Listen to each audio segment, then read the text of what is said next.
Hai Sobat IMC, saya saat ini sudah bersama Dr. Caroline Tirtajasa, seorang dokter kandungan dan kebidanan yang akan membuat semua wanita paham tentang kondisi dirinya dan berani buat periksa. Setuju ya dok ya? Setuju. Jadi sakit nggak sakit, wanita itu mesti ada dua nih. Memberikan hadiah kepada tubuhnya. Yang pertama adalah pap smear, yang kedua USG transvaginal. Kenapa mesti sih? Ya, mesti karena tujuannya beda. Itu screening ginekologi namanya, check up ginekologi. Setahun sekali aja. Hadiah itu. Hadiah buat diri sendiri supaya sehat dong. Ya, karena tujuannya beda. Pap smear untuk deteksi dini kanker mulut rahim, sedangkan USG transvaginal itu untuk deteksi dini kanker indung telur misalnya, yang awalnya berupa kista. Dia untuk melihat ke dalam tuh, miom, kista, polip, itu terdeteknya hanya dari USG transvaginal. Itu dia. Nah, kalau misalnya itu sudah menikah kan kalau transvaginal, kalau belum menikah gimana dok? Kalau belum menikah biasanya kalau hanya untuk check up kita bisa USG dari perut. Oh iya. Meskipun USG dari perut ada kelemahannya. Ya, kalau gemuk? Iya, terutama kalau gemuk. Karena USG dari perut terhalang lemak perut dan usus-usus. Jadi gimana dong? Karena itu kista dan miom kalau USG dari perut yang ukurannya di bawah 5 cm bisa luput, tidak terlihat.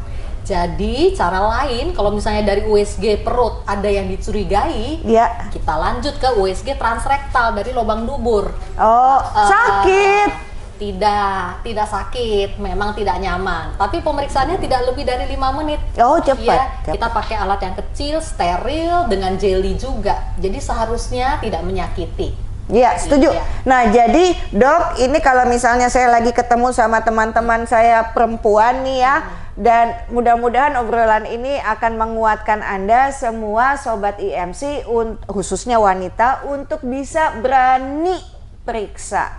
Karena jika ada apa-apa diketahui di stadium awal akan memudahkan Dokter Caroline untuk memulihkan Anda. Iya. Setuju nggak? Betul, betul. Iya kan? Jadi intinya early orang detection. Indonesia terutama wanita takut gini, nggak usah periksa deh, takut ketahuan nanti malah ada apa-apa.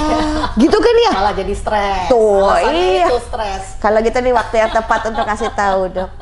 Betul, betul. Buat berani periksa, gimana caranya? Iya. Jadi pemeriksaan pap smear dan USG transvaginal tadi kan cukup perlu dilakukan 1 tahun sekali. Iya. Pemeriksanya oleh seorang dokter ahli tidak lebih dari 5 menit. Iya, dan tidak menyakitkan. Setuju. Ya, asal dilakukan dengan gentle dan tata cara yang baik dan benar tentunya. Iya. Ya. Dengan pap smear dan USG transvaginal aja kita sudah dapat tuh kondisi kesehatan organ reproduksi. Itu Anda tujuannya. secara umum. Iya. Jadi sekali lagi yang tadi kata Syahnaz, kalau ada penyakit-penyakit kita nggak kaget-kagetan loh. Toto miom udah besar, kista udah besar, udah stadium tinggi, ya nggak kaget-kagetan kayak gitu dong. Justru early detection, deteksi dini tujuannya untuk nangkep dia dalam stadiumnya yang paling dini. Saat dia ukurannya masih kecil, pengobatannya lebih mudah, tanpa efek samping ya, dan dampak ke kesehatannya justru lebih baik justru kalau kita lakukan deteksi dini. Sepakat. Jadi saya teringat begini karena saya penyintas kanker ovarium, Dokter Caroline, dan kemarin saya tuh semenjak tahun 98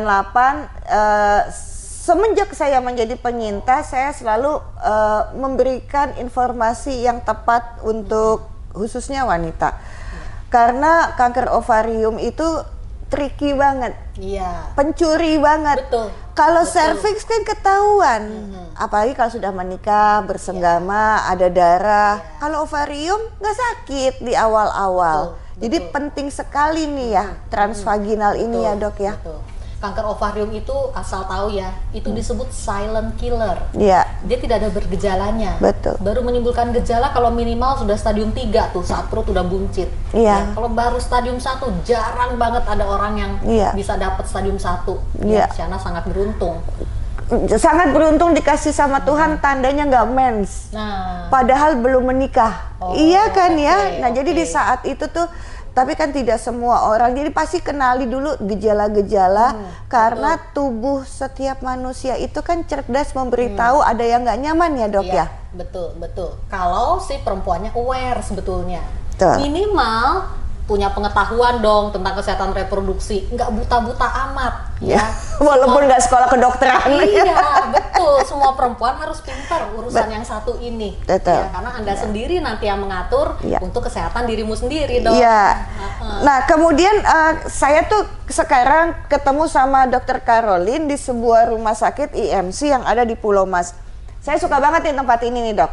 Bersih, peralatannya canggih, dan ditangani oleh dokter yang ahli, karena tidak semua dokter bisa menangani, atau semua dokter, karena kan close the cancer care gap itu nggak semua rumah sakit punya alat-alat seperti ini ya, Dok. Minta tolong dijelasin, Dokter Caroline. Iya. Jadi kita di sini untuk early detection itu sangat lengkap, ya. Betul kata Syahnaz, kita semua di sini adalah dokter ahli, ya. Sekolahnya juga lama. 15 tahun. 15 tahun pakai laparoskopi. Jadi early detection tadi sekali lagi pakai USG transvaginal, dan seandainya perlu operasi pun kita di sini sudah bisa melakukan laparoskopi. Nah, itu ceritain, iya. Laparoskopi itu prosedur minimal invasif. Jadi sekarang udah nggak zamannya lagi tuh operasi black gede-gede. Jadi pakai laparoskopi hanya dengan lubang kecil setengah senti sama 1 senti kita bisa angkat miom, angkat kista, serius, angkat rahim, serius, itu diperlukan, serius. Sembuh lebih cepat, jauh lebih nggak sakit daripada operasi yang black biasa. Jadi operasi ini dibilangnya cocok buat yang takut operasi. Saya setuju tuh kalimatnya, itu bagus banget, dan saya beli tuh Dokter Caroline. Karena apa? Saya selalu mengatakan sama teman-teman perjuangan yang lagi terdiagnosa menjadi pejuang kanker, kan mereka suka kabur, pergi ke orang pinter. Karena saya bilang, jangan takut sama pengobatannya, takut sama penyakitnya. Kamu nanti pergi kemana-mana, pas balik lagi stadiumnya stadium udah nambah. Memang rata-rata begitu, pengobatan alternatif balik stadium nambah. Ya kan? Itu klasik banget tuh. Iya. Yang seperti Jadi itu. terima kasih banyak kalau IMC dengan Dokter Caroline ini mempunyai teknologi terobosan baru untuk teman-teman saya yang lagi berjuang, yang takut dengan pengobatan. Sehingga menjadi mudah. Ceritakan lagi mengenai laparoskopi dikit aja, Dok, silakan.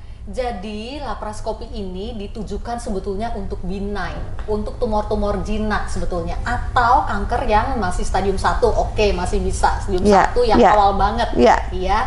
Nah, sekali lagi tadi laparoskopi ini cocok untuk yang mau sembuh dengan cepat. Dan wanita karir aktif biasanya mesti balik kerja lagi tuh.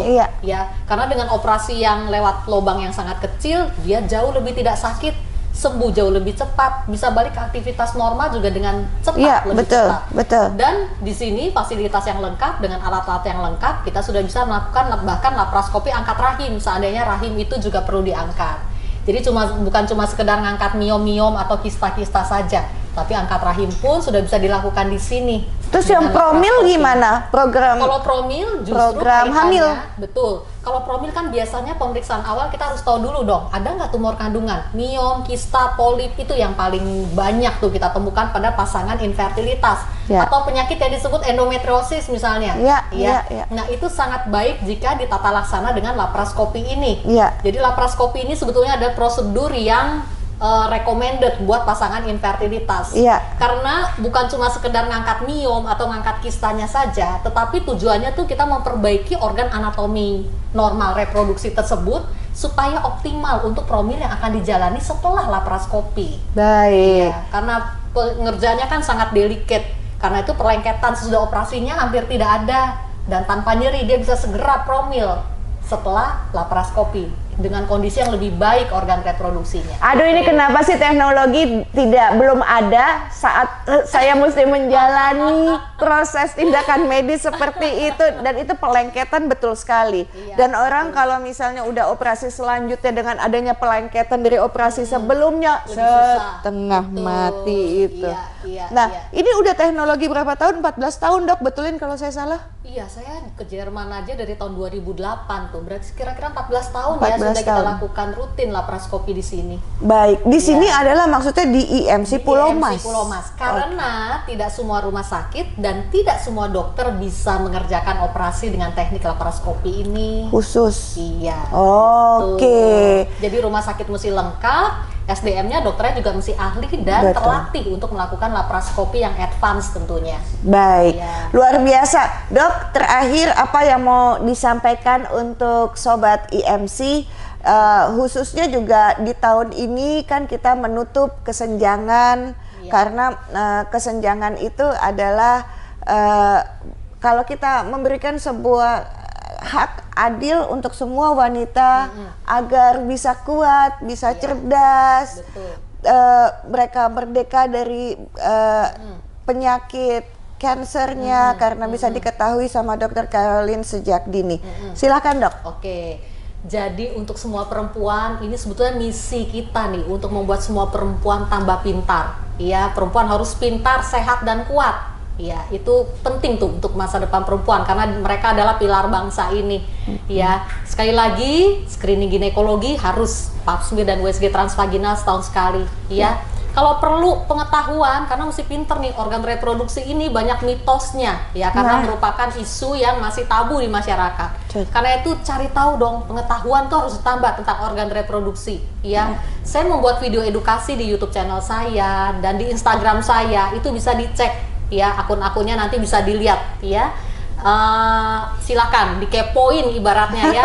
Itu apa pengetahuan organ reproduksi yang paling lengkap tuh. Ya, sudah 200 lebih judul yang saya buat untuk YouTube channel saya. Silakan. Baik, judul YouTube-nya apa? Dr. Caroline Tirtajasa SPOGK. Tulisannya pakai C, Caroline. Iya, pakai C. Pakai E enggak? Iya, Oh iya. di belakang. Terus? Caroline Tirtajasa SPOGK disambung. Oke, sip. Udah follow belum? Submit, jangan lupa subscribe. Gitu ya. Nah, sebelum nutup nih, saya mau main mitos atau fakta dulu ya sama Dokter Caroline karena ini banyak sekali hal-hal yang menyesatkan di masyarakat. Yang pertama, Dok, siap? Siap.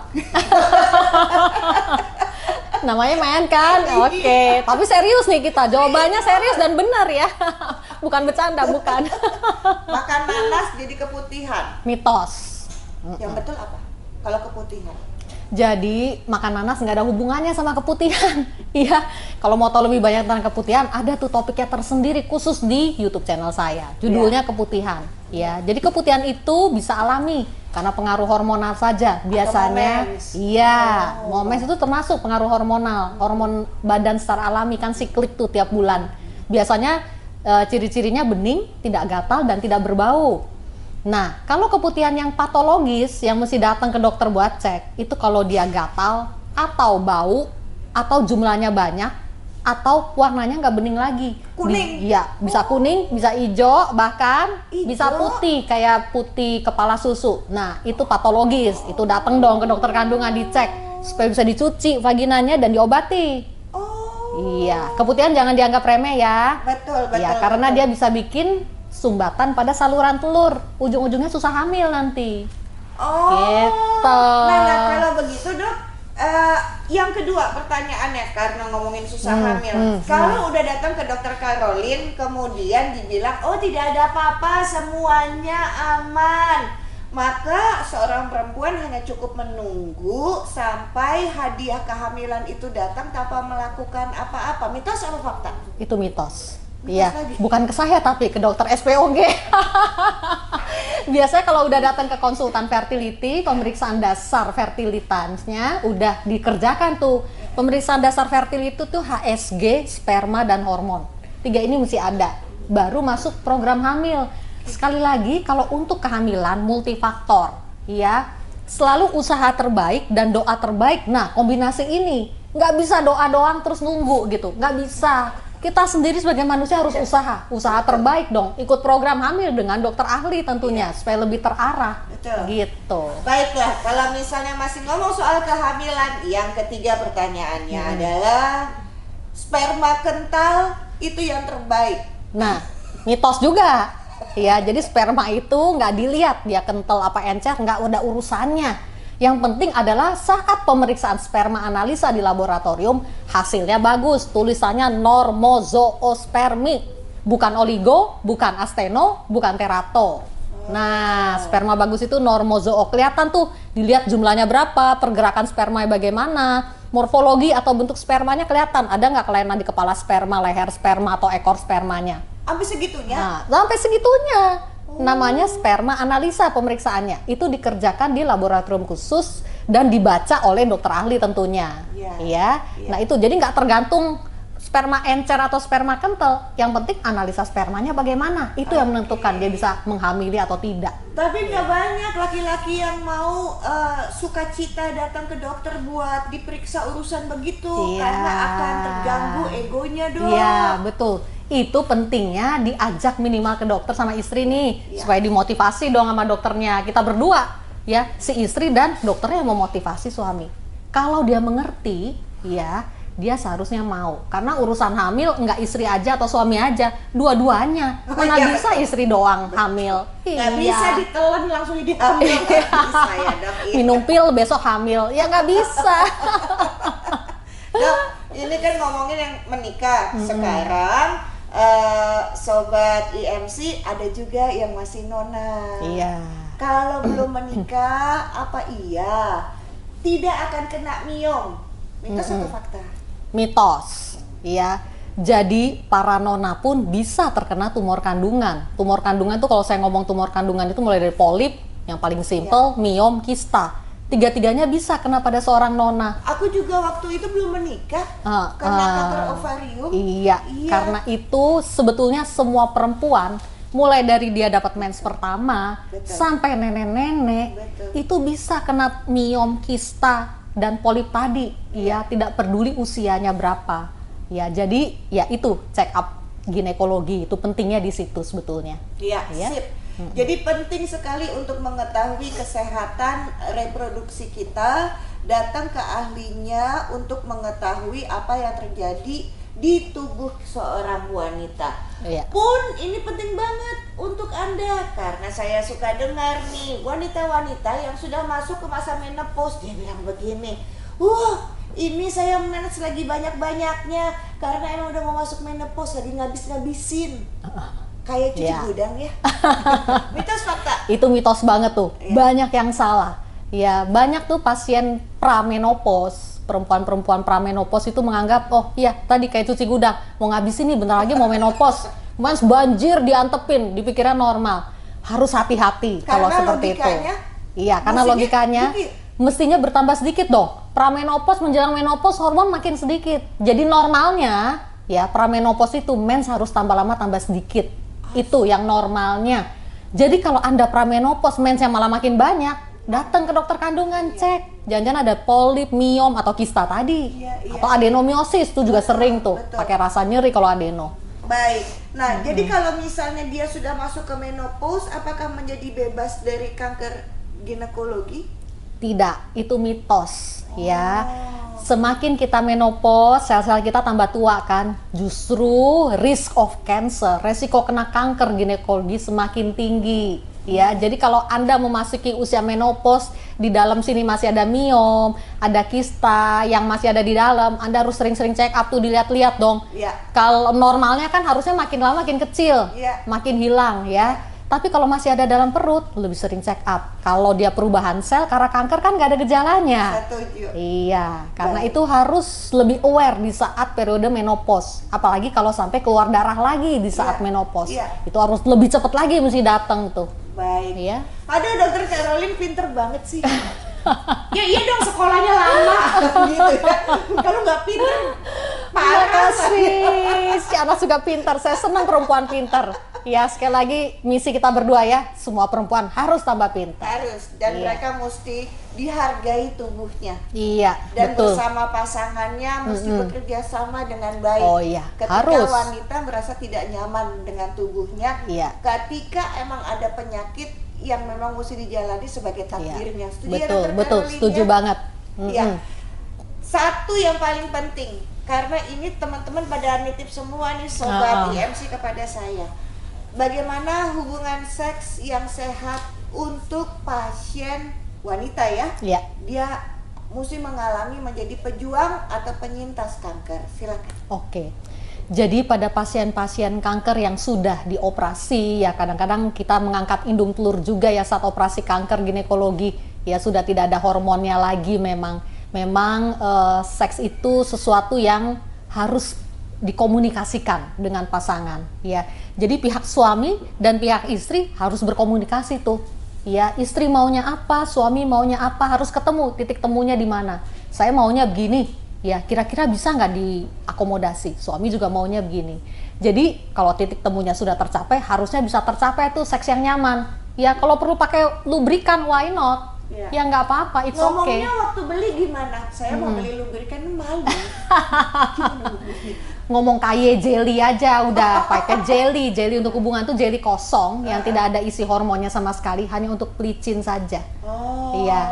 Tuh kan, Iya. jadi pinter tahu gimana cara ngomongnya kan? Iya. Baik, terima Betul. kasih banyak Dokter Caroline. Iya, sama-sama. Dan sekali lagi sebagai penutup untuk Anda Sobat IMC, khususnya Anda para wanita, datanglah ke IMC yang ada di Pulau Pulau Mas. Mas, Karena betul. memiliki dokter yang sangat handal dengan peralatan yang juga canggih sekali. Jangan takut untuk periksa karena Anda mesti menjadi tiang bangsa sebagai wanita Iya, yang sehat, betul. Perempuan yang wanita sehat. yang kuat, yang Iya, cerdas. iya. Setuju? Setuju banget. Take home message terakhir sebelum kita pamit. Silakan, Dok. Iya, sekali lagi tadi perempuan harus sehat, pintar, dan kuat, ya, karena Anda adalah pilar bangsa ini. Karena itu carilah ilmu kesehatan reproduksi sebanyak-banyaknya ya. Instagram, YouTube channel, semuanya sudah tersedia. Tinggal dikepoin aja, ya.